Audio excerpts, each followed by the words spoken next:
ସଚେତନତା ବିଷୟରେ ଏକ ବ୍ୟଙ୍ଗ ନାଟକ ଆଲୋଚନା କରୁଅଛୁ। ଏହି କାର୍ଯ୍ୟକ୍ରମଟିକୁ ଆରମ୍ଭ କରିବୁ।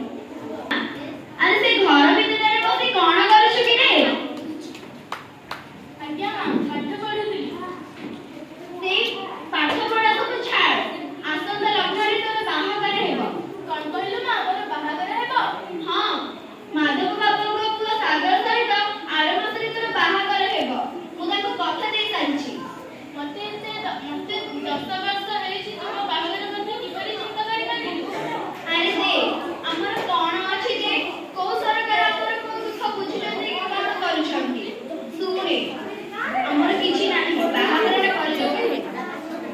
ବୁଝୁଛି ଯେ, ହେଲେ ମତେ ଏତେ କମ ବର୍ଷରୁ ତୁ ବାହା ହେବା ପାଇଁ କିପରି ରାଜି ହେଇଗଲୁ? ତୁ ଜାଣିଛୁ, ମାଧବ ବାବୁଙ୍କ ପୁଅ ସାଗର ତତେ ଦେଖିବା ପାଇଁ ବାହାଘର ପାଇଁ ରାଜି ହୋଇଯାଇଛି।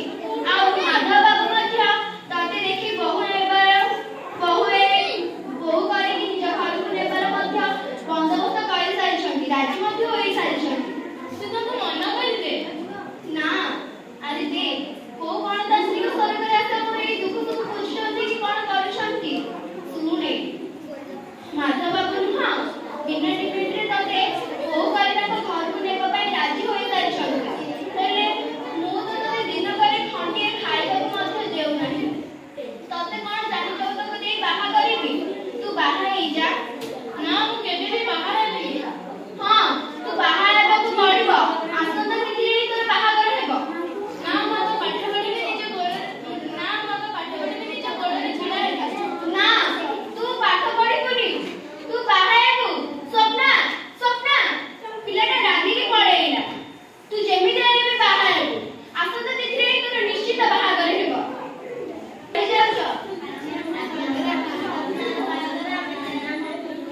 ହଉ ଯାଅ।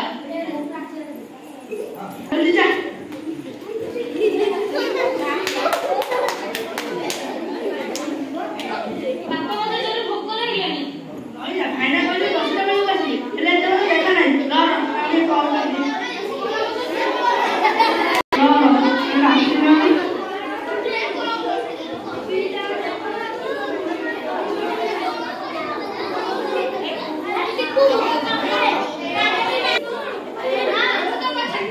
ତୋ କଥା କିଛି ବି ଶୁଣିବିନି। ତୁ ବାହା ହବୁ ମାନେ ଆଜି ହିଁ ବାହା ହେବୁ। ଆସେ।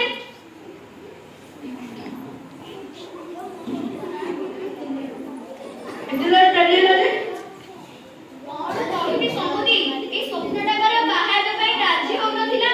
ଆକୁ ବଡ କଷ୍ଟରେ ବୁଝେଇକି ବାହା ହେବା ପାଇଁ ଆଣିଛି। ଛାଡ, ସେସବୁ କଥା ଛାଡ।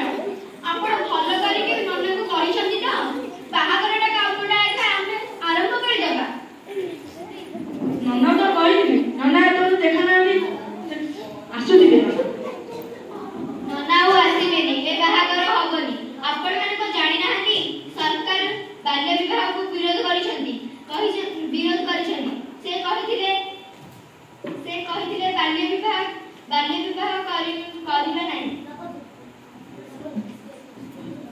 କଣ ଯେ ଆପଣ କହୁଛନ୍ତି, ମୁଁ କିଛି ବୁଝିପାରୁନାହିଁ। ମୁଁ ତ ବୁଝିପାରୁନି, ଆପଣମାନେ ବାଲ୍ୟ ବିବାହକୁ ପ୍ରୋତ୍ସାହିତ କରୁଛନ୍ତି। ଆପଣମାନେ କଣ ଜାଣିନାହାନ୍ତି, ସରକାର ବାଲ୍ୟ ବିବାହକୁ ହଟାଇବା ପାଇଁ ଆଇନ ପ୍ରଣୟନ କରିଛନ୍ତି। ଆଉ ବାଲ୍ୟ